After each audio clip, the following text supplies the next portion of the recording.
listen, we're a biological system. Our body's a biological system, but our spirit, our mind, our point of view is beyond all of it. We need to acknowledge our biology. People say, I just want to live and I don't want to think about all that stuff. Well, guess what? Your body is dealing in this third world dimension. It has to deal with your choices, and whatever point of view you have about, I don't want to deal with that, your body's dealing with it, good, bad, or indifferent.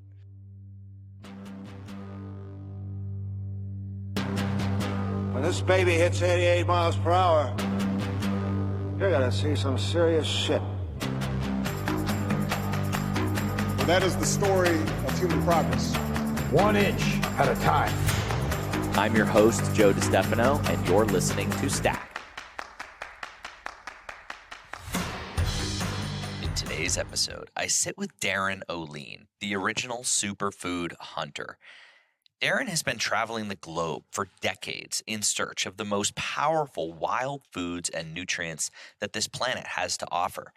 Across those years, he's come in contact with some of the world's top leading scientists working in areas of environmental protection, fair trade, technology and radiation, and water. And today, he is a wealth of knowledge in all of those areas. In this show, we chat about Darin's latest project, Baruka nuts, which is this wild nut that Darin found while traveling through a remote area of South America that he's now been working tirelessly to bring to the mainstream in order to save a threatened local economy where they grow. Then we dive deep into some mind-blowing conversation around what's happening in today's world, 5G, and why mindset and hydration may play an even larger role in our health now than ever before. I'll warn you, some of the recent science around water specifically that Darin shares on this show is absolutely mind-blowing. I knew when I recorded this show it was going to be a good one, but after listening to it, I think people are really, really going to dig this show, and they're going to want to share it all over the place. So please do that.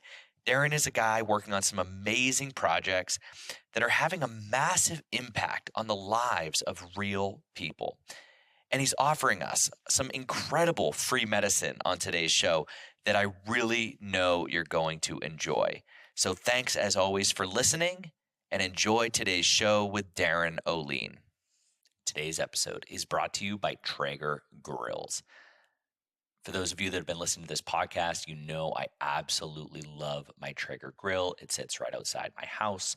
And right now, with everybody on quarantine, there's never been a better time to learn to cook, to play with cooking.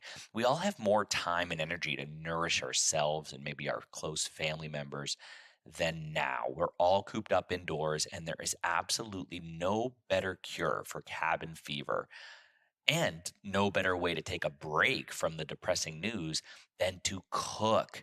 This is the absolute best time to get in on this, and Traeger is hooking us up with 1,500 plus recipes on their app and an amazing growing community on social media at Traeger Grills on Instagram. Check these guys out at traegergrills.com/stacked. Check out the app, the different components of the grill, like their Wi-Fi technology that essentially allows you to cook incredible cuts of meat. Just last week, I cooked this amazing French ribeye, bone in, the whole thing, the tomahawk. It was absolutely incredible, and I did it with Wi-Fi and their app. I basically told the grill what was on it, how it was seasoned, and the grill literally took care of the rest. So head on over to traegergrills.com/stacked. Read up on this incredible technology and this company that's been around for over 30 years doing grilling the way it should be done. Today's episode is also brought to you by Rising Springs. Rising Springs is some of the cleanest water that you're going to be able to find. And right now, with all of us on quarantine, they're doing a limited time discounted offer for bulk orders.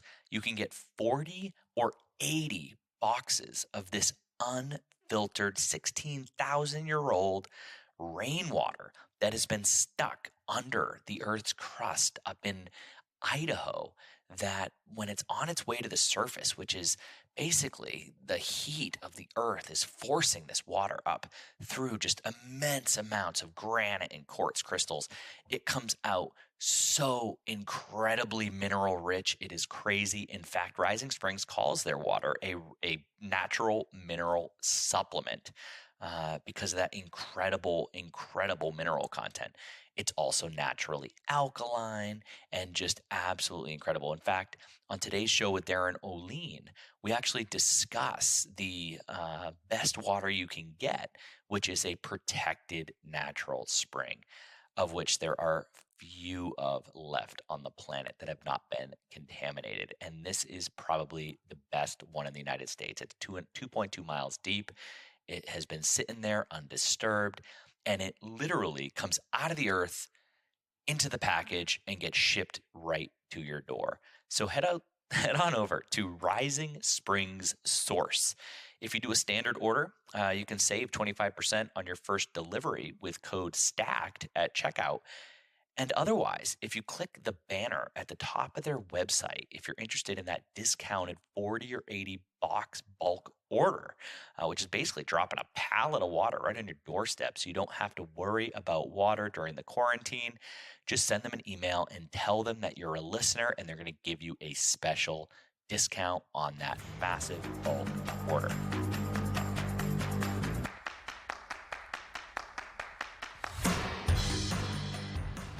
Darin, hey man, great to hang. Thank you so much for having me at your beautiful national park here. This is, talk about, lemonade out of lemons, just with the tragic fires a couple of years ago. And, you can tell us, but it ripped right through here. And now you've got this just incredible, lush green patch of nature around you. Yeah, the regenerative capacity of the planet. Just look around. It's funny because I also want to make sure that I'm following that same principle of regeneration. Right. So if you look at nature and you see, look around and you're like, in some respect, you wouldn't even know that a fire went through here unless you see some of the dark trees. And you realize how intense nature is at restoring itself.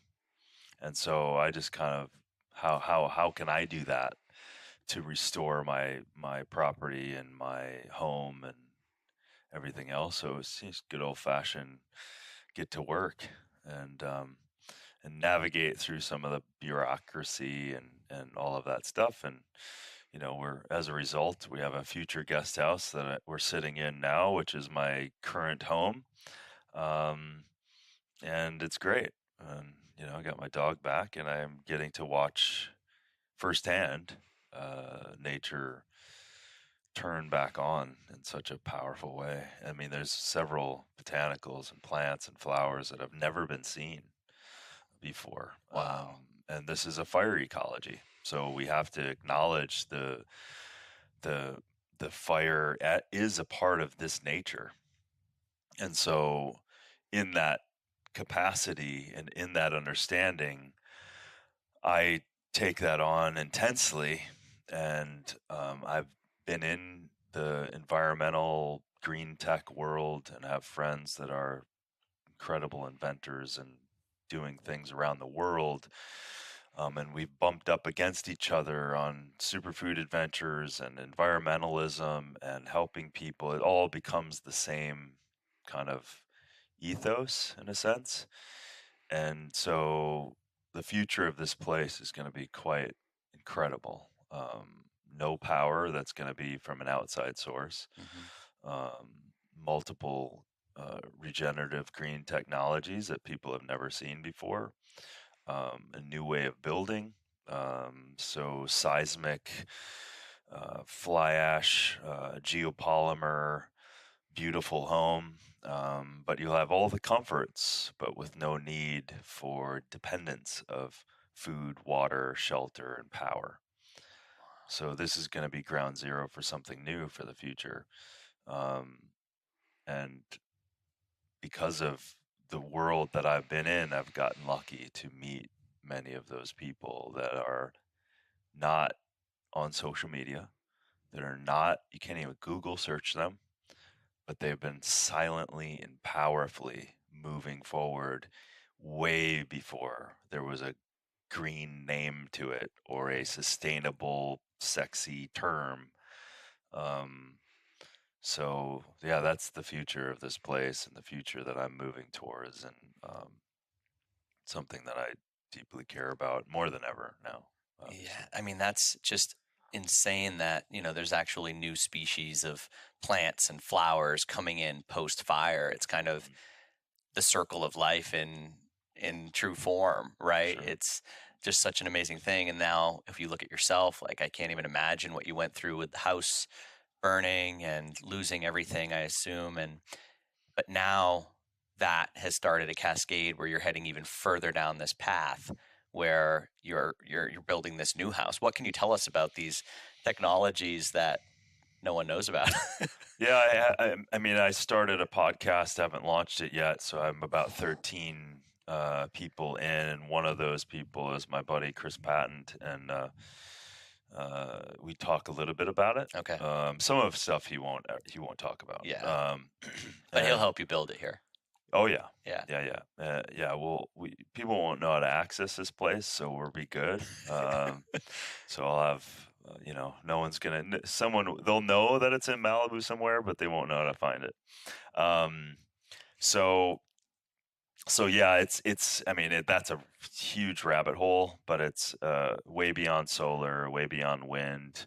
There's use of cryo technologies and basically, and this, people won't believe what I'm about to say, but he has proven that he can create free energy or energy from any ambient temperature on planet Earth. And so what that means is whatever the temperature is, he has an ability to expand a gas, which happens when you evaporate water.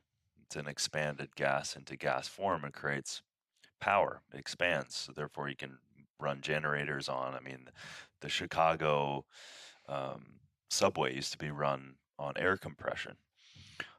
So there's things like that. So we can use heat to power. We can use cold to power. We can splice off nitrogen out of the air and liquefy it and use it as power.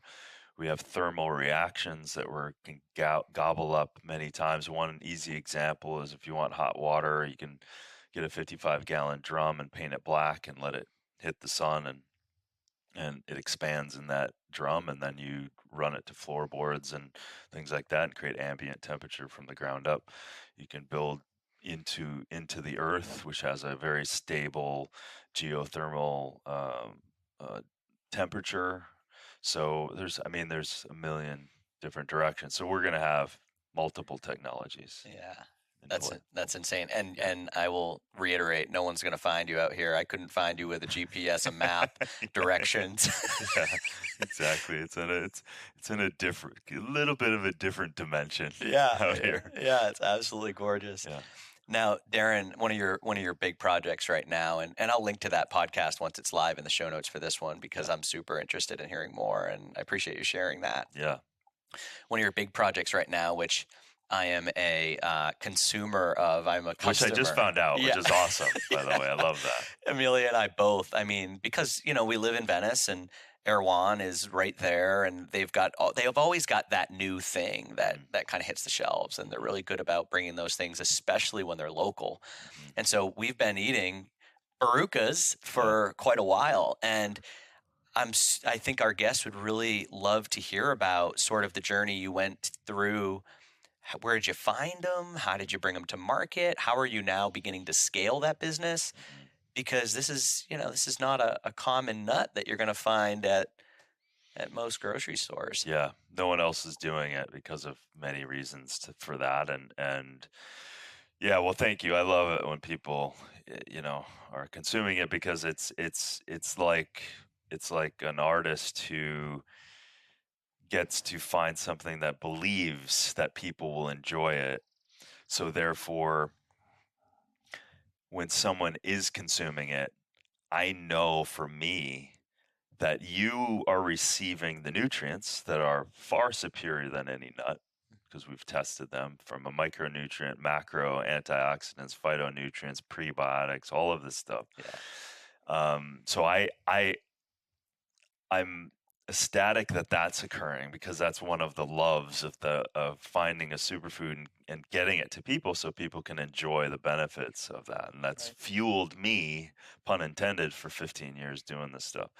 And then the other side of it is, I know that by you consuming it as a conscious consumer, you're getting something that tastes good, you're getting something that's giving you nutrients, and then on the other side, you're supporting a company that's doing good stuff in the savannah, or called the Cerrado of Brazil, and that is helping people have fair wages, consistent wages in areas that don't have much. Right. So the savannah of Brazil is about a third of the United States. It's massive. Right. And no one knows much about it. And it's being destroyed faster than any landmass on the planet currently, even faster than in the Amazon. And it's intimately connected to the stability of the Amazon, because they're right next to each other, right? And the biomass is largely underground. So most of the root structures and stuff are the plants, the majority of the plant is underground. So you're still affecting as much as the carbon as you would destroying the Amazon, which is mostly above ground, the vegetation. So it's very destructive, and it's happening at an alarming rate.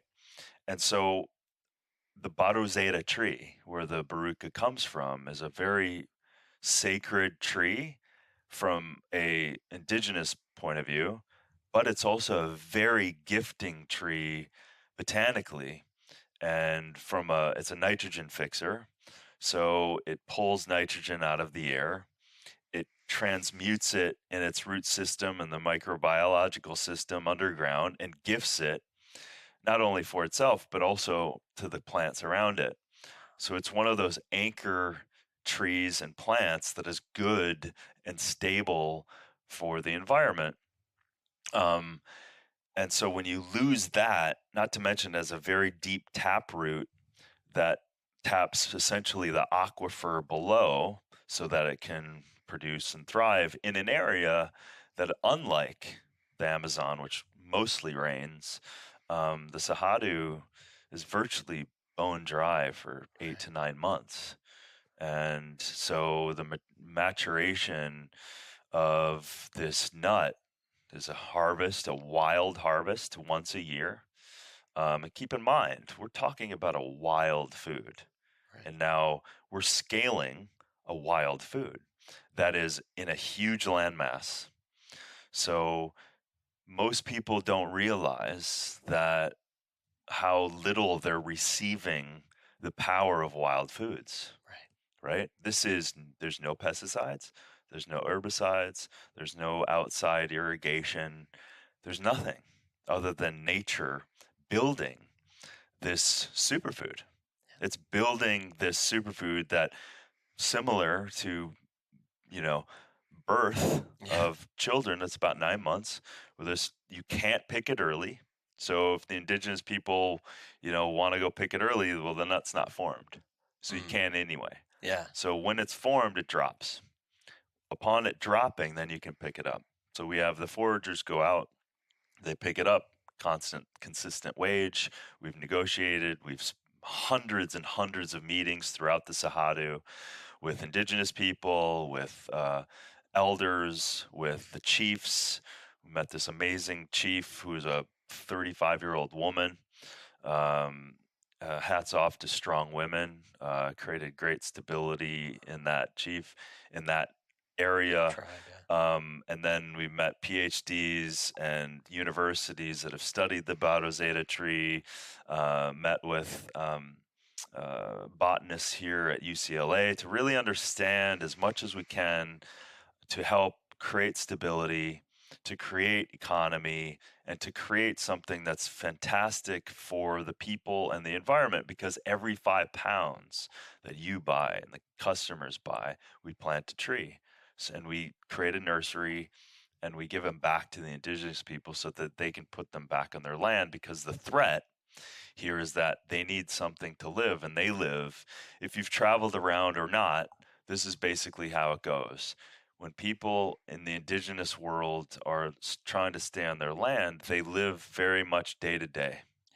All right. So they're trying to have food for their families and clean water and a shelter and electricity. And it's very, very basic. And so when you have some encroachment of a landowner, a cattle raiser, and someone says, hey, I want to expand to your area, I'll pay you X amount, and they'll largely take it if they don't have another choice. Right. So for us to be able to have another choice, to say, don't cut your land down, don't sell it off. This tree, this land, as raw as it is valuable, and will help you have economic value by buying this baruka nut from the Barozeta tree every year. Yeah. Right. And so that's a very powerful position for us to be. And it's tricky too, because you can only expand in certain areas as you're growing a business that is not you planting trees and controlling your destiny that way. So yeah, at this point in my career, the Barukas project, because really it's a project, it hits all these boxes for me. It's a true superfood, so it blows away every nut almost in every category. So when you look at a poor little almond who has to be grown in an area that it's not from, here in California, 80% of all almonds for the world are grown here, and they take water from the Colorado River. That's as much as they need for each year to irrigate. It's as much as all of LA using. It's a huge amount of water overuse. Right. It steals bees. So they take bees and they transplant them. It's hard on the bees, and bees ultimately perish in the process to pollinate. Right. And then, so you look at the barukas, and for example, as one pillar, it's got over 300% more antioxidants than an almond does. And then down every category, calcium, magnesium, potassium, like I said, the antioxidants, the fiber, 3 times more fiber. You're looking at it like it's just poor. Almond is a poor stepchild, and you're supporting an area that's being threatened in its own indigenous way. You're helping the people from a fair, consistent wage. You're helping to plant trees. So as a consumer, as I would imagine your listeners who care about their health, care about what they're doing, and ultimately care about the global community, that's the type of customer we love, because not only are they getting a bang for their buck, you're really getting the nutrients. You look at, everyone buys all these vitamins and all that stuff, but the first line of defense and also proactivity for your life is getting nutrients from your food. Right. Absolutely. I'll jump in real quick just because this is so interesting in terms of the need for supplements, because I have that conversation a lot. And I think a lot of it is because the nutrient density of the foods that we eat has just been eroded over time. And if you read Joe Robinson's book, the name is escaping me right now, but she talks about like an apple 1,000 years ago was a hell of a lot more nutritious. And when you say a wild food, did the almond used to be good for us, and we've just cropped it so much and hack the system so much that it's nutrient poor now, and barukas are still in that wild state? Yeah, for sure. I mean, you've taken it out of its natural state. You've taken it out of its wild state, and listen, as we know, a certain amount of stress is extremely good for a plant, for a food, ultimately, and that stress puts it under this need to defend itself through its antioxidants, through its micronutrients, and all of this stuff. So being in its wild state, and then being almost a surrogate of delivery system for us to be able to eat that and receive the micronutrients, the high antioxidants. That was for defense in that area, and we get to, just think about that synergy between plants and us, that we get to consume these things. So this plant that was under stress, that we consume it and we benefit as well from the high micronutrient, phytonutrient, antioxidant compounds that are there. So when you control something into oblivion, and don't put it under its same stress, it may look the same, it may be the same genetic shape, but if you're just monocropping something over time and not understanding the natural rhythms, almost the regenerative rhythms that a normal system of agriculture, well, in this case, just normal system of the ecology would have, you're absolutely going to lead to micronutrient deficiencies. And we have known this as a country since the 1930s, when we set out, the USDA did a study where they tested soil and then they tested food quality. And even then, the food quality for most of the micronutrients were down 99%. And that was testing monocropped food. And that was in the 30s. We're still using the same soil. Still using the same. And the soil becomes a medium of holding up a plant at that point. You have lost beneficial bacteria. You have lost micronutrients. You have lost the ability for the soil to regenerate itself. And you're just sticking these same plants and forcing it to grow under unstressful situations. And then, of course, it's diseased, it's dysfunctional. So then you spray agrochemicals all over it, and then we sell it to our society. And it's just an insane way of doing things. And these are huge tangents and the rabbit holes that we can get into, but keep going. But then this lack of understanding of plants and agriculture. They've from Ready Roundup that we've been spraying since the 50s, and glyphosate. Glyphosate is water soluble, so it's in our food. It's airborne right now, and we haven't gotten rid of it. And plus, they're dumping more and more on our agricultural monocropped foods, and largely it's infiltrating everything in our waterways and so on and so forth. And of course, that leads to a lot of destructive degeneration of our digestive system, and leads to chemical sensitivities and food allergies, because it erodes the very cornerstone of our uptake of our digestive system. So these systems are breaking down, and we are breaking down. We can see this degeneration that's happening. So without to stay on all of that stuff. So when we find a company like Baruka's, when we build a company like Baruka's, and we can support all of these pillars and have a wild food and deliver it to people. That's why I smile when I find out that you have been consuming it, because that's an antidote. That's a delivery system. That's food as medicine that you're consuming. That's infinitely better than all the other nuts that you could choose on that shelf. And it happens to taste freaking amazing. Yeah. And I'm gonna give you a secret little taste sample of a butter that I'm making with it right now. Yeah. With the added, have you had the trail mix before with the No. fruit add? Oh, Nope. your mind's gonna Yep. blow. So there's a fruit layer on Barukas Yeah.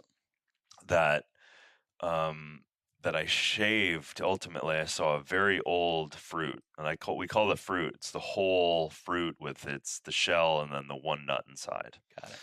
So I realized that when we were on one of our trips out there, I saw a very old one, which was 5 years old, and then I saw one we just picked, and the fruit layer, which is a thin fruit layer on the outside, there was no difference. And I was like, how is that possible? That a 5-year-old nut that's inside has a fruit layer and it's not molding, it's not breaking down. I was like, there has to be a huge amount of antioxidants, vitamin, mineral, potentially fibrous dimensions to that. And of course, I shaved it in a bumpy car ride in the Cerrado, didn't lose my finger, and I brought it back and I started testing it. And of course, we found out what blew me away is there's actual full-on, very strong prebiotics in that. So every serving of Barukas, you're receiving a huge amount of prebiotics, beneficial food for your good digestive system, and then more probiotics, more micronutrients, and infinitely more antioxidants in the fruit layer. Yeah.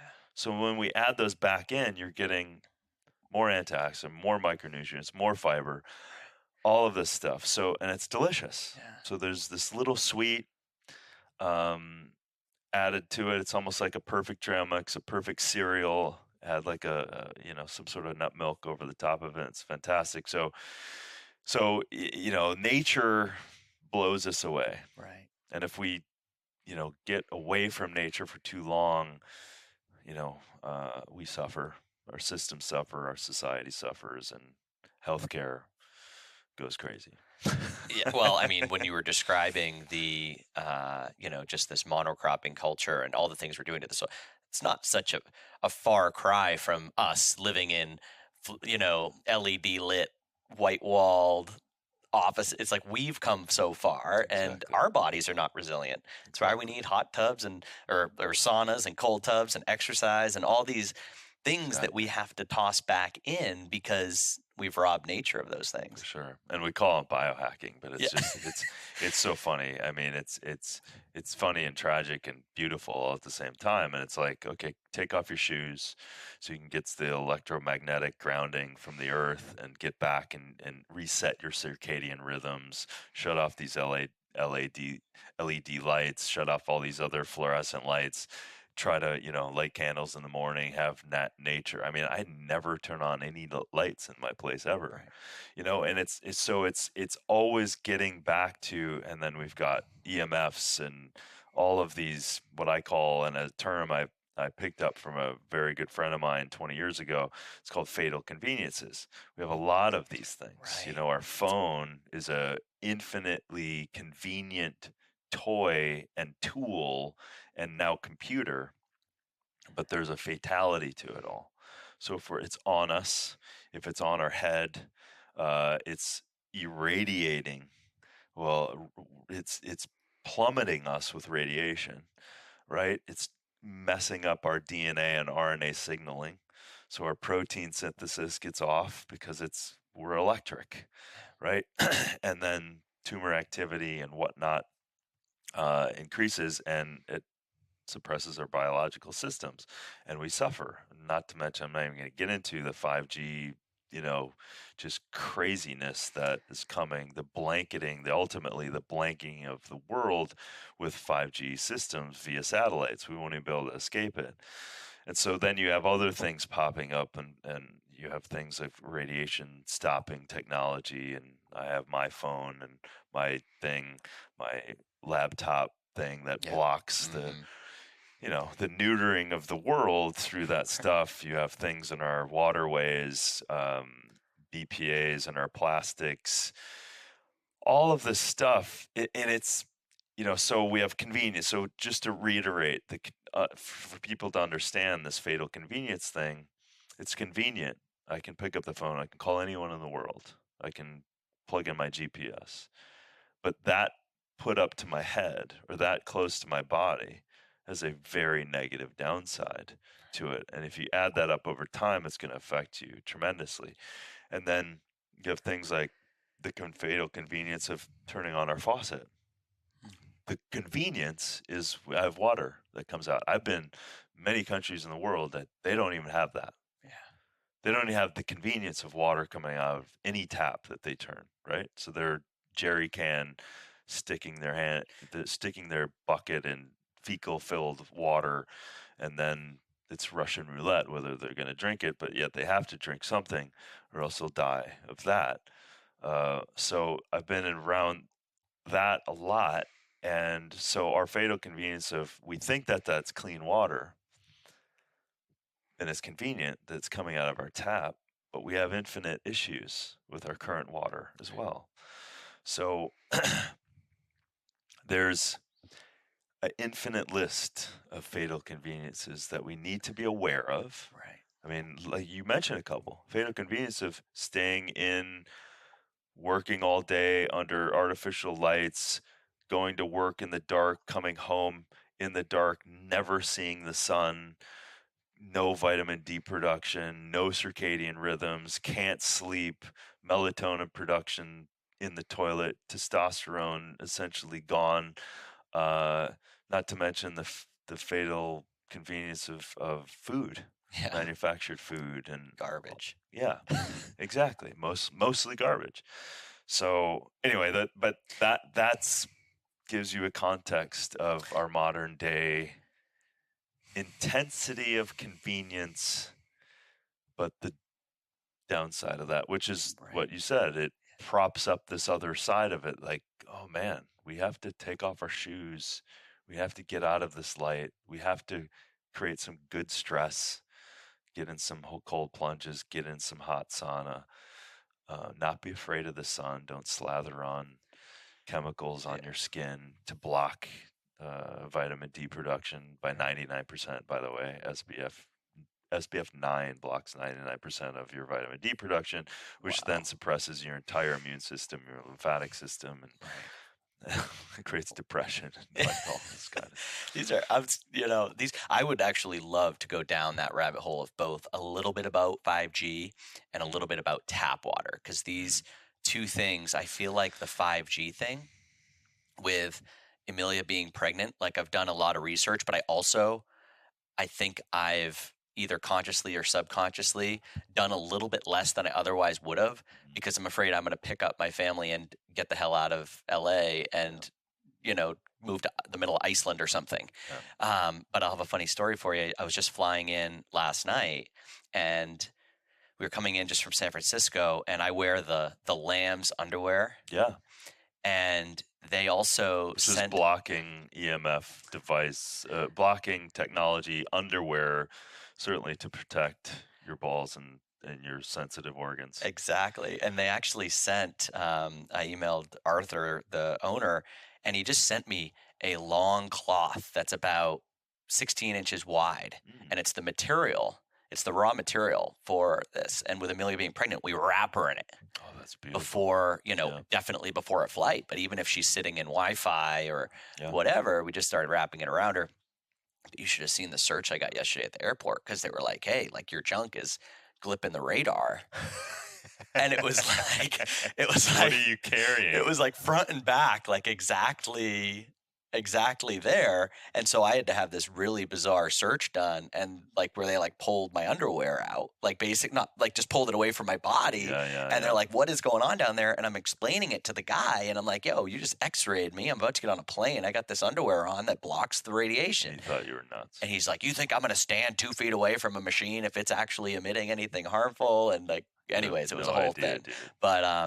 But I would love you to go in a little bit deeper. I think 5G is not something we've really tackled on the podcast. So anything you want to give us. And then the tap water thing, we go through great lengths at our house. We've got a whole house filter. We've got the faucet filter. We've got the shower filter. We still have water delivered from Idaho. And, so I would love you to dive into both of those things. Pun intended. We can dive into that. Dive into that water. Well, so listen, I'm not the foremost expert on 5G, because there's infinitely more. Right. But someone that wants to be aware. I was told from a dear, deep friend of mine, one of my first apprentices, Dr. Mosin Huermanish, he told me about cell phone and radiation 20 years ago. And I was kind of like, oh, geez, really? You think it would really they would put that out there? And he was telling me, like, dude, he was giving me all these books. And so I've always been, phone's off when it's on me. And never putting it up to my head, ever, under any circumstances. So the 5G is a different frequency than the 4G. It's a millivolt, so it's a different wave form. And largely they feel it's infinitely more destructive for the biological system because of that. And again, that can affect RNA, DNA signaling, suppress the biological system. We have got 60 to 70 trillion cells in our body, all electric, and all living on frequency. So imagine being blanketed in a frequency that you're absorbing on every second, because the biology system is interesting. And let me try to think of a good example. So everything down from, like we talked a little bit about earthing, right? So grounding yourself. And so it's not even a hippie thing anymore. We're realizing like, there's a negative charge, and I don't mean negative from a bad perspective. There's a negative charge from the planet that our biology system needs to set itself to the rhythms of the planet. I mean, astrology's been around forever. We're constantly, from women, menstrual cycles with the full moon. So people, we are intimately dialed in to the environment. And our biology systems, just like those examples I gave, are constantly regulating itself to our environment. We're taking in energy, and our bodies are adapting to the energy around. It's adapting. It's sending and receiving information from the sun, from the earth, from the people around. Someone coming in the room, you instantly know they're negative or they're pissed off or whatever. We're constantly assessing that situation, most of it unconscious. So when we have these foreign millivolts, Wi-Fi signals, cell phone, all of that stuff, our biology system's trying to coordinate with that, but it's not receptive. It's electronic signal that we can't assimilate. So it's sending out all of this information, trying to adapt, but it can't. So it's all this energy and unadaptive stress that's going on in our biology system with this unseen force in our body. So therefore, it's a constant stress that's always there. So imagine that. So now I talked a few things about the fatal convenience. If you start adding up water that you're consuming that has everything from PFOAs, Teflon to freaking PCBs to reactive species, from chlorine and fluorides, from pharmaceutical drugs that they've absolutely shown is virtually in every modern day world. They don't treat that stuff, right? It doesn't come out of they treat it for the basic, the E. coli. the high microbiological that absolutely you get affected, it will kill some people. But this is the problems over time. So anyway, the 5G thing is, and then we'll jump back into water. The 5G thing is now, here's the scary thing. There's been several scientists and several people that have come on board saying and raising the red flag of this radiation. The problem jumping from 4G to 5G is the 5G, ironically, doesn't transmit as long of a distance. So putting one tower over here to transmit miles and miles doesn't work. So they have to put one a few hundred yards. So like in Westlake, just up the street, they're scheduled to put 4,000 new towers up in one city in the next 1 to 2 years. And that's what they're doing at every city. If you go down PCH, these weird little devices on poles. So they're just putting them on the power poles, just one after another, every few hundred feet. And here's the thing, they've gotten through they've been working almost undercover with regions, with cities. And so if you all of a sudden one day see one across your street, right on your sidewalk, you can't do anything about it. And now it's right, you're staring at it through your bedroom window. And now you have this EMF stressful device that's absolutely sending frequency to you. Some people, you won't even feel it. Other people, headaches, digestive problems, can't sleep, all of that stuff. It's dirty electricity that's hitting your body 24/7. The bigger issue then goes to what they've been launching. So they've been launching satellites over and over and over again. Their big idea is to have satellites emitting 5G globally. So it will just blanket us. And why would Microsoft and Tesla and all these people want to do this, and huge money going into it? Because it's moving into the quote unquote smart world, so that those cars can literally drive us all the way to where we want to go. All of our electronics are talking to one another. It's that global unit. And you look at the commercials, it's like, this is our future, this is the thing. And so all these countries are racing to get 5G because they don't want to be quote unquote left behind. And at the same time, we're doing this experiment where we will absolutely, without a doubt, suffer for it. So we're adding another stress on top of what we're already stressed about, in a low grade way, and so we're in fight or flight all the time. And what can people do in terms of, I've seen the necklaces, and we've looked at, like, is it shungite paint? The problem is it's black. You don't want to paint your whole house black. But like, what can we do in terms of, if I go home, and I've been keeping my eyes out, but let's say tomorrow they drop one right outside my bedroom window, assuming I don't immediately move out, what do we do? And is there anything we can do? Yeah, and that proximity in that way, that's a tough one. But, aside from putting Faraday cages over your bed, and which is not, out of the ordinary,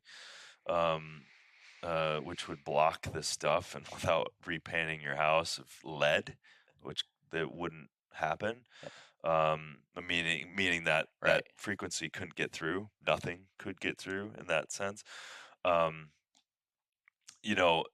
First off, the people, I would say, just be smart and be aware this is not a conspiracy thing. This is just dirty electricity that's all around us. So we talked about a couple of things. So there's a few good companies out there. There's a company called, so that little device right there next to the water thing, that little black thing. Yeah.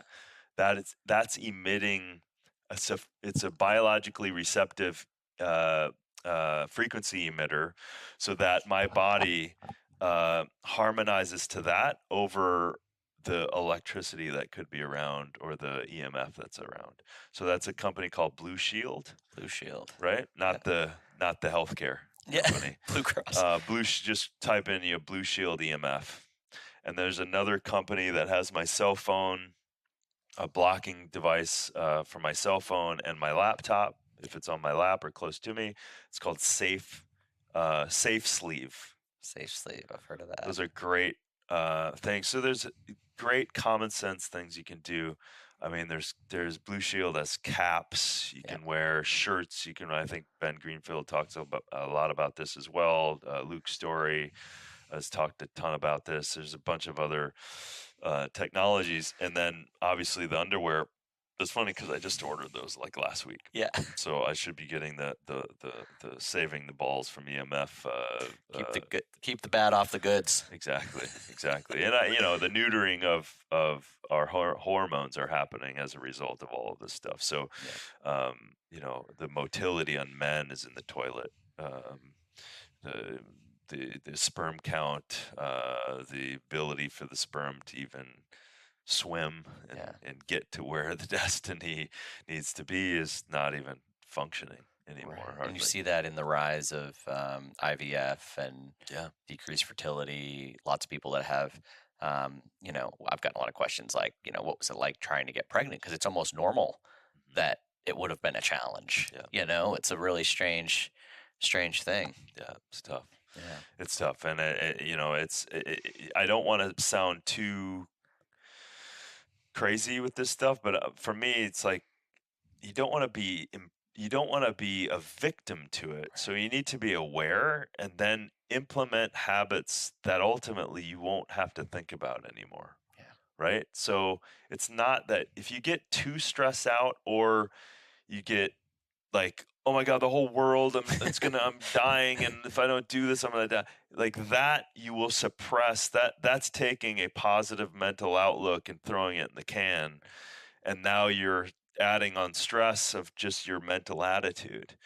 So, listen, we're a biological system. Our body's a biological system, but our spirit, our mind, our point of view is beyond all of it.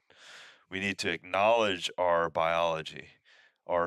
People say, I just want to live and I don't want to think about all that stuff. Well, guess what? Your body is dealing in this third world dimension. Mm-hmm. It has to deal with your choices, and whatever point of view you have about, I don't want to deal with that, your body's dealing with it, good, bad, or indifferent. So you want to take that on to the degree at which you can and make choices and move forward. Get those water filter systems. Don't put, perfumed shampoos on your head or aluminum oxide on your deodorant to absorb into your lymphatic system and increase potential of breast cancers. Block some of this EMF, hardwire what you can into your computers, like do that stuff. And it's the same thing about eating. Right? Yeah. Don't buy, corn or things that aren't organic or whatever, and they're genetically modified, and you're just gambling with people that ultimately don't give a shit about you. These companies, these countries, these systems don't care about you. So ultimately, you'll be a victim of these choices of having this laissez-faire attitude. So my thing is just have a great attitude. Be aware. A lot of these systems don't have your best interest in mind. Take responsibility. Eat kick-ass food. Have a great attitude. Drink clean water. Support great companies. Hang out with great people. Stress yourself out in a great way. Don't be afraid of the sun. Put your feet on the damn ground. Drink a bunch of great water. Play with your dog. Love your friends and family, and then just incrementally over time, just keep learning, keep discovering, keep adopting and adapting to our modern day world because it has some negative sides to it. Hey guys, what's happening? Sorry to interrupt the show. Darin is a man of his word, and he created code STACKED on barukas.com. So head on over to barukas.com, Barukas, and use code STACKED at checkout on Barukas, sea salted Barukas, the Barukas trail mix, which is just awesome. And the Barukas nut butter is also live right now. I've never seen a nut come with a 30-day money-back guarantee, but Barukas does it. So head on over and pick up some of these incredible, good for you, good for the planet nuts that will immediately be your healthiest, most favorite nut on the planet. Now, back to the show with Darin. Yeah.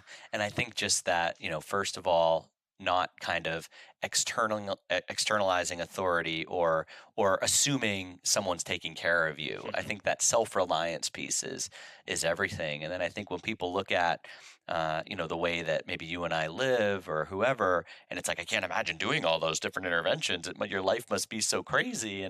But there's this, when you align and you just continue to learn and be open, and more importantly, when you kind of take that self-responsibility, these things don't come at a cost. Right. Because you're just acting, you're just in that flow. Exactly. And it's not like a conscious thing. It's just For easy. sure. Yeah, it's like the easiest example is like, do you stress about brushing your teeth? Right. It's just a habit. And so habits have been formed over time. You have developed habits over time and you don't think about it, but they're great health moving habits. Same with me.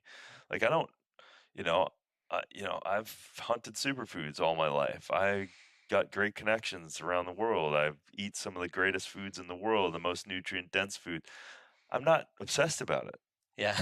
People will look at it from where they're sitting and think I am. And I'm eating some of the greatest foods in the world. There's no lack in my life. I celebrate it. And so it's everything. And everyone has examples of that. Well, I used to eat this and now I eat this, or I used to do this, but now I used to not work out. Now I work out. I couldn't imagine my life without working out. Yeah. I couldn't imagine my life without doing some cold exposure or some, heat exposure. I couldn't imagine my life without, hanging out with people that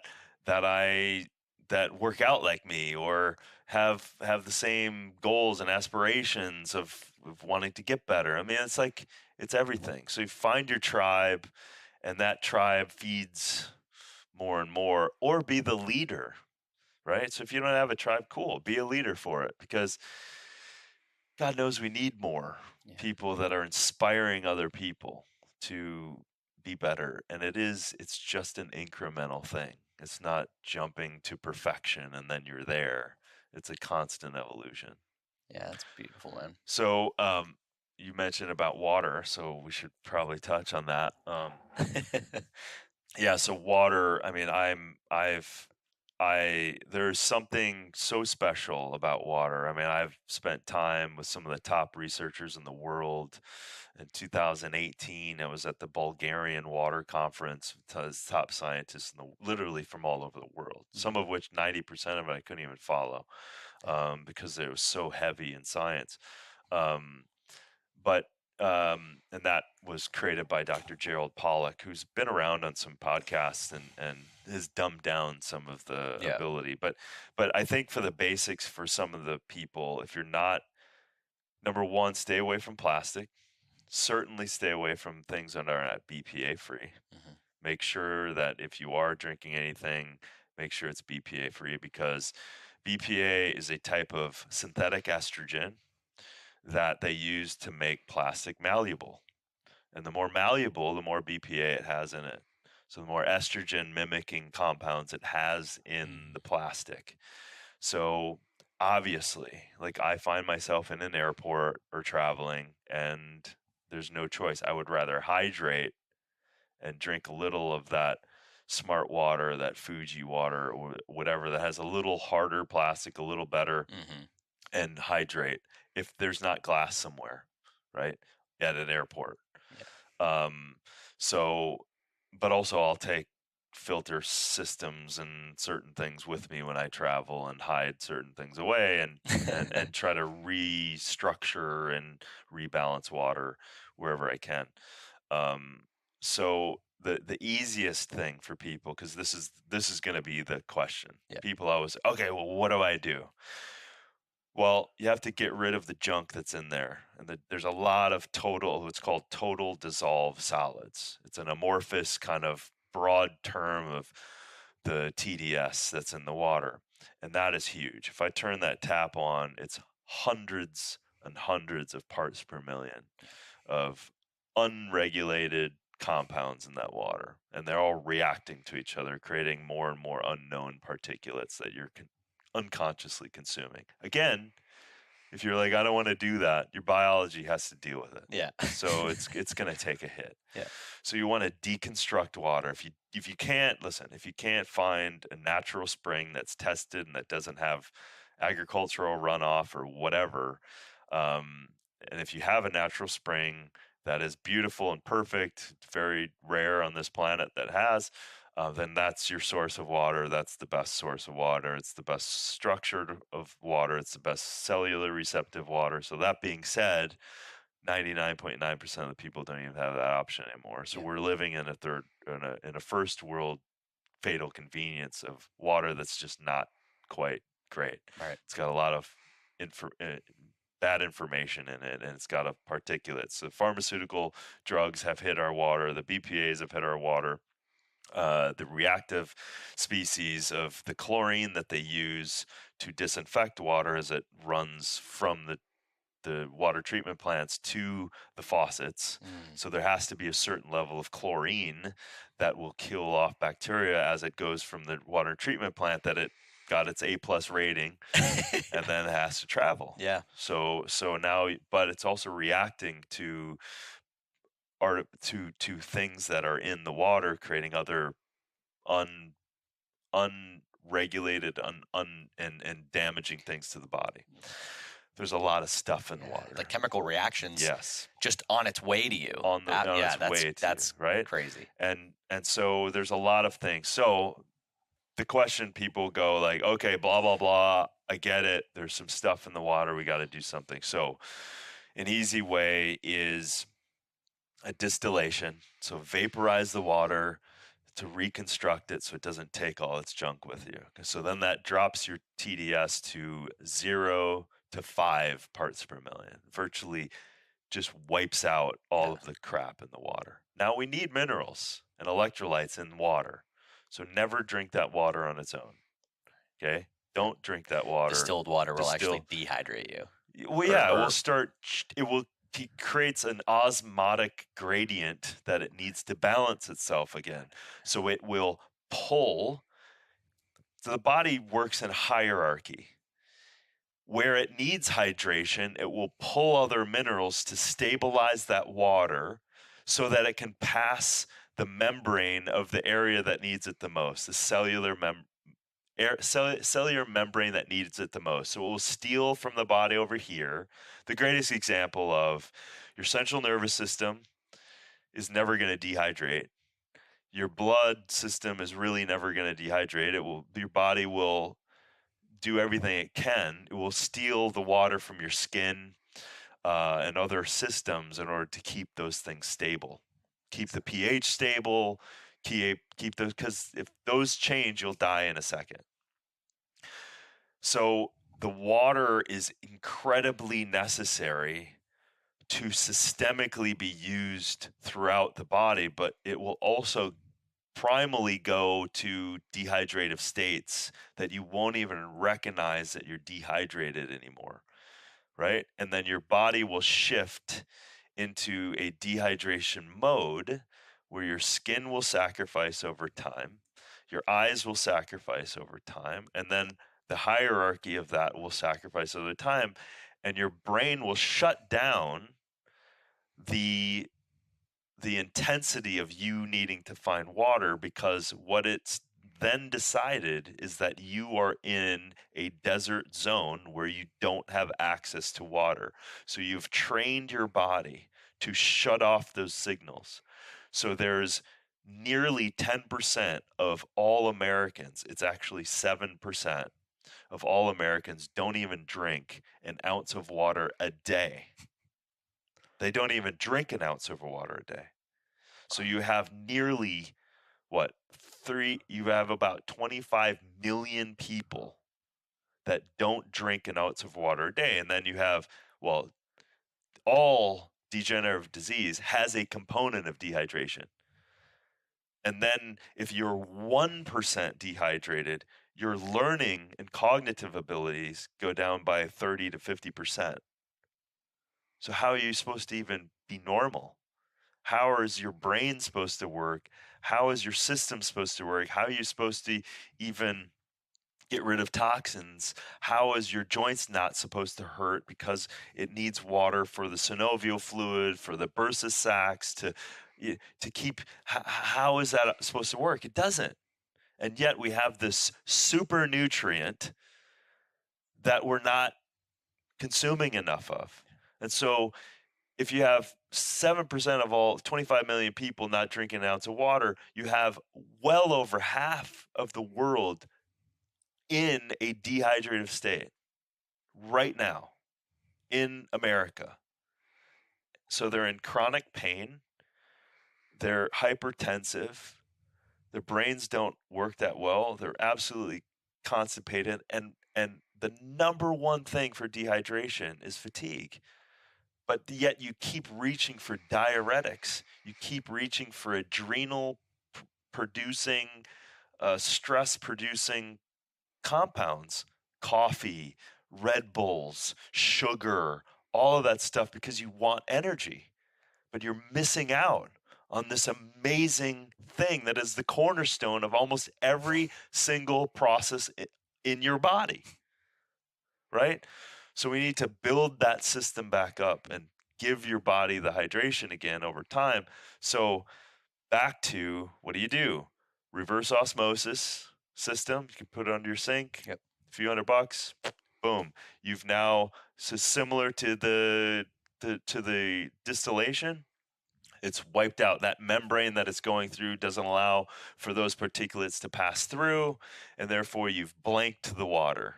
And now you can add the Himalayan crystal salt to it, shake it up, activate it a little bit. This is like a crude way of creating some energy in the water. Add the electrolyte, shake it up, put it in a great glass. Right there, I've got a blue bottle. That blue cobalt is a great energizer for the body. Write love on it. All of that stuff is not crazy science. It's actually legit. And I've talked to many people, like the energetics of water is influenced by the environment. Water is, in any scientist, and I've interviewed many of them, any scientist who actually scientifically looks at the energetics and the ability for water to take on information and to receive information and spit out information, any person that's looked at water more than just an H2O realize that they know nothing about it. And they don't know how. They're testing for all of this stuff, and they don't know how it does it. They still don't. But yet, they're finding that this ability that water has, they believe that a droplet of water will be able to literally store more information from the computer than a room full of hard drives.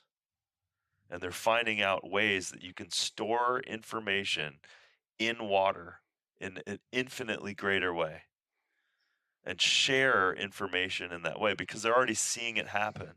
They're seeing the structure system in the water change by the environment it's around. Luc Montagnier, who is a scientist who discovered HIV, I met him at the water conference. He's an ancient, he's like 80 something. He was doing study of DNA, physical DNA in one bottle of water, transmitting the information of one DNA into another bottle of water just sitting next to it. And so you think about that, that's a far off, crazy thing to think about. But when you've deconstructed water and it's at a water treatment plant, it's going through pipes and all of that stuff, it deadens water. And in order for the body to use water, it has to structurize it. It has to bring the elements to it, and it has to create a level of energy so that it can be exchanged and utilized, so that it can transport information. It could transport hydration in and out of the cell. It can support the body, because they know that just the water coming up to a cell membrane creates what's called an exclusion zone. And by that water coming up, it excludes the zone and pushes the protons out just by, check this out, Dr. Pollack did all this research on this, just by the water coming up to a cell membrane, exchanging electrons naturally creates energy. So it literally is proving that water coming up to a cell is creating this battery-like activity, creating a charge. And that's how they believe that blood moves. It's not like this, the physics of the heart pumping blood completely on its own kind of doesn't make sense. Yeah. But the energy that the water is producing, and you think about the biggest negative effect of dehydration is fatigue.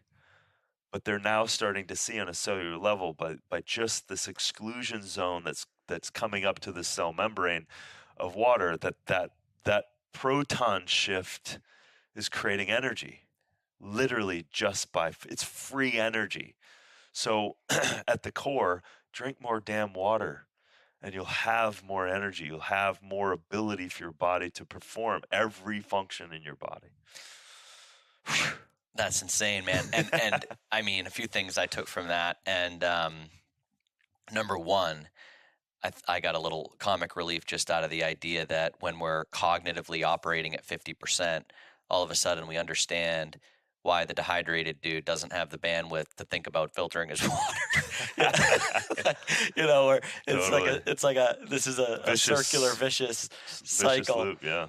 And then, gosh, and if we think about just that potential for water to carry a droplet of water carrying as much information as a room of computers,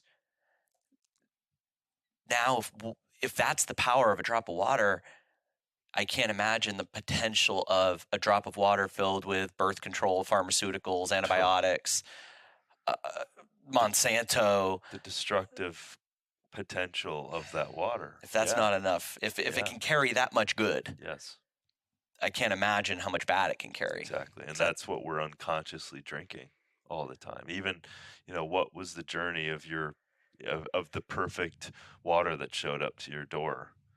What was that journey?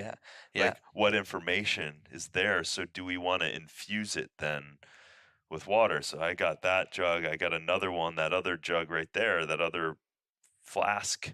Mm-hmm. That's got, I met those guys called Flaska. Okay. I met those guys at the water conference, and they have programmed into that bottle itself energy vibrating technology that changes the structure of the water. Wow. So it's not that you need to understand all this stuff, but you need to be enough to be like, whoa, if the top scientists in the world, we're talking 100 scientists that have based their career on studying this stuff that no one has ever, haven't hit mainstream media. Dr. Pollack is probably the closest person to start bridging that gap and start being able to deliver the message in a way that we can start to understand it. But I mean, that's Nobel Prize stuff, what he's discovered. And I hope he gets that one day and gets recognized for that. But it's that whole thing. Listen, man, water is this kind of celestial, no point of view entity. What we infuse, what we do with it, it will embody and change to. And this is such a humbling concept and almost like an angelic situation in our midst, in a way that if the top scientists in the world can't even come close to understanding how water defies chemistry, biology, physics, and quantum physics, defies all of that and demonstrates aspects of all of it simultaneously, they can't fucking understand it. If that isn't in your face, some of the greatest mystery and humility, we don't know shit. But what I do know isn't it good for me to write love on my bottle and, learn a little bit about this and go, well, what's the harm in creating a better filter system for my body? And if that is remotely true, which go ahead and show up to that room of 100 scientists and tell them it isn't, then don't I want that water? And how easy is it to write love on a bottle, give it to your child? Right. I mean, a walking prayer, no harm in that. And if that water takes on that information, then it's a good thing to do. Do we know how it's happening? No, we're just seeing evidence of it. Right. And that's the thing. We don't know everything about. I mean, every year there's some crazy fad that, there's some truth to it, and others it doesn't make fucking sense at all. And then some person who's good at marketing comes up with this weird ass idea, and then a bunch of people grab onto it. And it just makes no sense whatsoever. We just don't know enough. But I think what we've let go of is this common sense. We've let go, our whole world, we've let go of common sense. It doesn't make sense in a fire ecology, to build a wood house. So I'm not building one. Yeah. It just doesn't make sense. It doesn't make sense that we're running around thinking we know everything and letting go of our tuning fork of ourselves, because I've been fascinated with this idea. It's another tangent, but I've been fascinated with this idea of understanding ourselves, kind of the science of us, of how do we listen to ourselves? How do we cut out the noise? How do we cultivate the knowing of our true self so that we can be open? We can discern bullshit for us.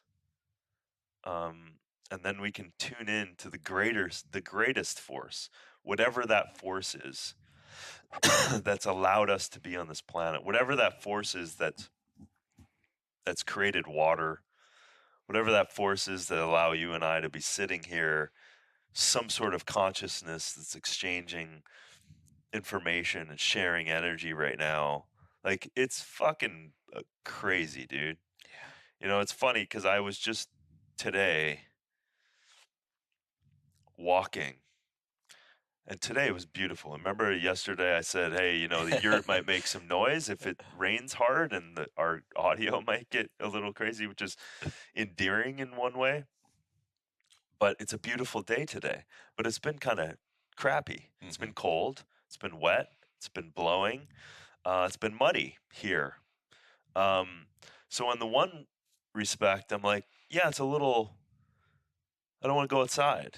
It's dirty. It's like all this stuff. And I was thinking the same, but then today, and also as a result of that, it comes alive. The birds are making different sounds and kind of rejoicing. The water's rushing in the river. There's a pop and an energy to all of the plants. And I was thinking of that today without creating a tangent about the financial system that's going crazy, the coronavirus that people are concerned about, and this weird ass election bullshit. And I was saying, like, listen, people, it's good to be aware. If you want to learn, great. Definitely be aware of this stuff. But if you're allowing that to stress you out, and if you feel heavy and stressed and not light, now that's affecting you, your chemistry, your biology, your water in your body, your quantum system, and it's depressing and suppressing you. It's the last thing you need to have if there is a coronavirus that's threatening you, if there's a financial system that may be shaky, and you're clearly not going to be right in being able to respond. So it's good to be aware of, because it's important to not take on the idea that just because something's happening doesn't necessarily mean that's necessarily the truth. Everything sometimes is the opposite of what it appears to be. So as I look back in nature, it might have been blowing and rainy and cold. Well, just the next day, it's gorgeous and exploding and regenerative. So maybe these systems, this political system, this financial system, this coronavirus, maybe there's some really good things that are coming out of it. It might not be comfortable, but if you allow the media and people and the fear to grab you, you will be less receptive to the regenerative, open capacity of the new information that is absolutely coming. So they're in the weird way, I'm excited to see after this storm what's going to happen to our systems, to our outlook as a society, and also the opportunity of what we can do. Yeah, man, that's beautiful. I mean, and I think it's just so comforting, because if folks listening that maybe they're watching the news, maybe they, get the CNN glimpse on the computer or the phone, and it's it's easy to be scared. And I think that sort of faith is what you're kind of talking about, that this system is self-correcting, nature finds a way, people are inherently good, and no matter what is going on kind of behind the screen right now or behind the veil, good will prevail. And I think that's a comforting place to be. And I definitely agree wholeheartedly. And I think for me, flying around all over the place lately and having a baby on the way, I think it's intensified it. I'm sure. And so it's comforting even for me to hear. And yeah. But it's like, you're saying you're using the awareness, you're wrapping your wife as she's, building this incredible baby. You're also using the awareness. The thing about this is, like, do it. But some people take on the fear of it. Do it out of rejoicing. Oh, great. How great that I have the awareness of this stuff, that I'm going to just do another layer of support for my wife and my unborn child. How great is that? It's wonderful. Not come out of like, oh my God, I got to do this, or well, is this affecting my child? And then just get freaked out about it. Like, how great that I've supported my life towards learning about health and wellness and gaining more information, that I can apply it to my unborn child and my wife. You know how that's a different point of view? That's a shift in how you're looking at stuff. Even like, isn't that great that I've spent enough time testing water to realize it's got a lot of bad components in it? Because if I didn't test it, just like I said before, my biology system is getting the hit. So you're unaware of it. You're just sucking down chemically infused water and energetically dead water. Your body is suffering. Conditioning itself to that. Exactly. So that's the difference of empowering, and also that PMA, that positive mental outlook, or a PMO, or whatever attitude. That's the difference. And I think that's a muscle and a cultivation of a muscle. And where are you going to put your attention? And how do you want your life to be? You're going to get hit with stuff. I got hit with losing everything. But eventually you got to grieve through that stuff and go, what's the opportunity? What can I learn? Where can I go from here? And what is on the other side of that I don't yet know? But I'm tickled with finding out, because I will apply myself to something good with it. And that's true for me. It sucked that it happened, but I'm ridiculously excited about what I'm doing as a result of the tragedy. It's wonderful. And, it's, it's like the night is darkest right before dawn, the old Batman thing, right? Is like right when you think the world is ending, it gives you some opportunity. And I think, for me, it was hearing you talk about how water is just defying physics and chemistry and biology. And I think of that in terms of, I think a lot of times there's like, you don't know, you don't know, you don't know, you don't know. And, the Right. four knows. But hearing that the top 100 scientists on the planet don't know is kind of great news, because I think we can put, like, it's okay to kind of, I think the things you're talking about are, it's low hanging fruit, or it's somewhat small intervention, write love on the bottle. Right. And you don't have to get it. Yeah. No one gets it. The top guy on the planet doesn't get it.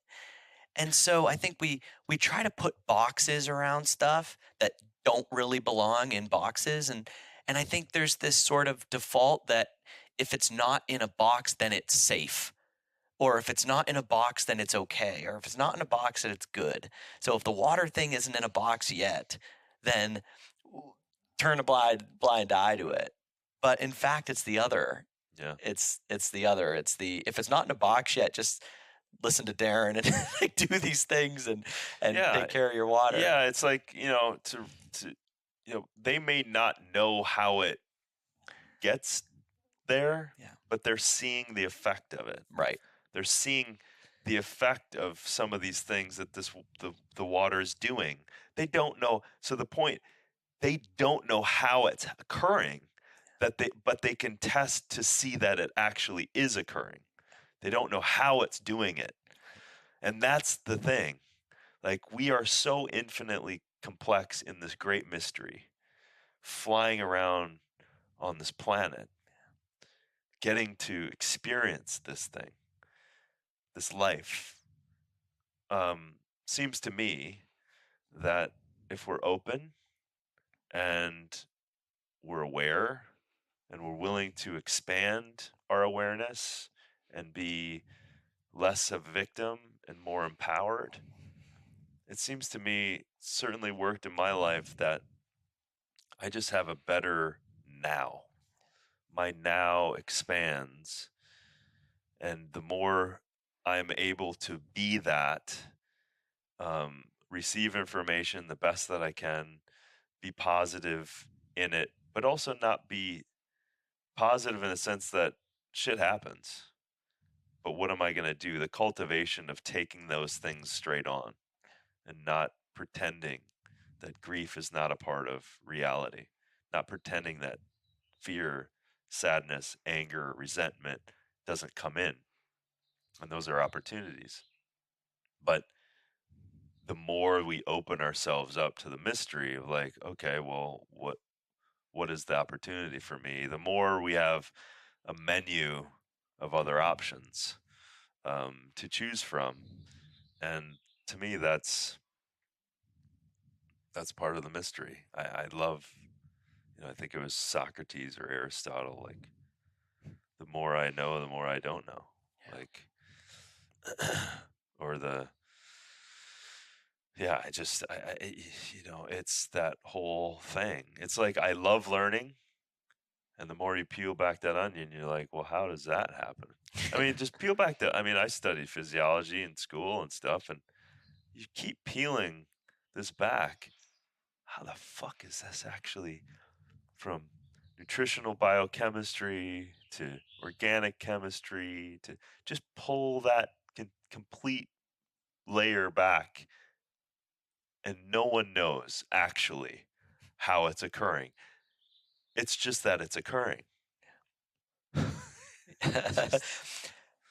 It reminds, we did a birthing class recently with Britta Bushnell, which was just amazing, but it was really interesting for me because the take home was like, sometimes love and awe is enough. Like, you're not going to control the birth. You're not going to have that perfect. You're not going to define it. You're not going to be able to describe it. And you're helpless and occasionally useful as the dad in the equation. But it's this like, love and awe is enough. Right. And occasionally useful.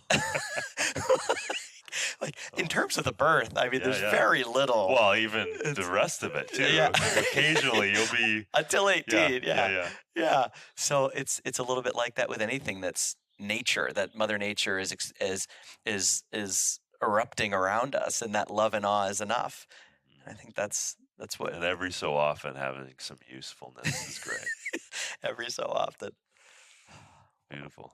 Hey, Darin, thank you so much, my man. This was such an amazing time, and you shared so much incredible information. I think the audience is just going to be so thrilled. And where can people find you and Barukas? Yeah, man. Barukas.com, BARUKAS.com. Man, people can buy those nuts and know that they're supporting a great cause, and they're getting the greatest nuts in the world. And so DarinOlien.com, SuperLife Living on all of the social media stuff. Great. And you better buy up those Barukas because it's only a once-a-year harvest. That explains some of the issues at Erewhon. Yeah. Well, we've got people that don't want to go online and they just grab all of them. But they're a hot commodity. Yeah. Well, thank you for bringing those to market. Again, they're amazingly delicious. I remember the first time Amelia picked them up, and I was like, "What is it? Is this a peanut? Is it a almond?" And it's incredibly delicious. It's high in protein. It's our go-to airplane snack, and everyone's always, on Instagram or something, if we share it, it's always like, "What the hell are those? I've never seen those before." Yeah. So special. We're gonna have to give your listeners a little discount. Yeah. We'll have to set you up with. So. Yeah, and I'll put that, whatever it is, on the show notes, and people can pick up some Barukas. And the last thing I'll say about your fruit mix, because I think I saw it on your website, but they've never actually stocked it, and we're one of those jerks at Erewhon that just buys them off the shelf and wipes them out. But I think it's so interesting, and I've seen this with coffee. When you take a piece of this, the shell in your case, or the fruit surrounding the nut, there's this natural synergy. So many of the times that we want to create a compound or a product, we're taking something turmeric and dropping it on top of a baruka nut or something, and maybe that's fine, but these two things didn't exist in Mother Nature. But the way you're explaining your fruit nut mix this is all one thing. There's an alchemy. Yeah. There's an alchemy, and that's a huge discussion. There's a lot of alchemy as it relates to nature, and as I've dug into some stuff and looked at indigenous people, India is a great, Ayurveda is a great, how they curcumin and turmeric and cumin and pepper and all of that stuff is antibacterial, antimicrobial. That's Indian cuisine in its core. Powerhouse. Indigenously was to help fight off bacteria and infections by the way they were cooking. Yeah. So it's all throughout all indigenous cultures. There's that synergy. So we're happy to be able to support that synergy with the fruit and the nut together. And by the way, you're gonna have some right now.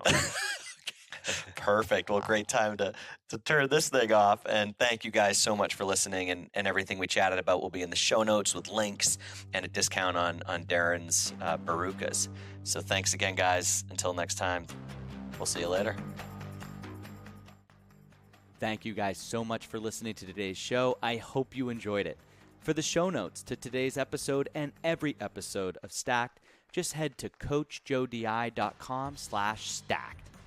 And don't forget to leave us a review wherever you found this show. Every 2 weeks, we send one lucky reviewer a gift card worth $150 to kettlebellkings.com, one of my favorite websites. Good luck, and thanks for listening.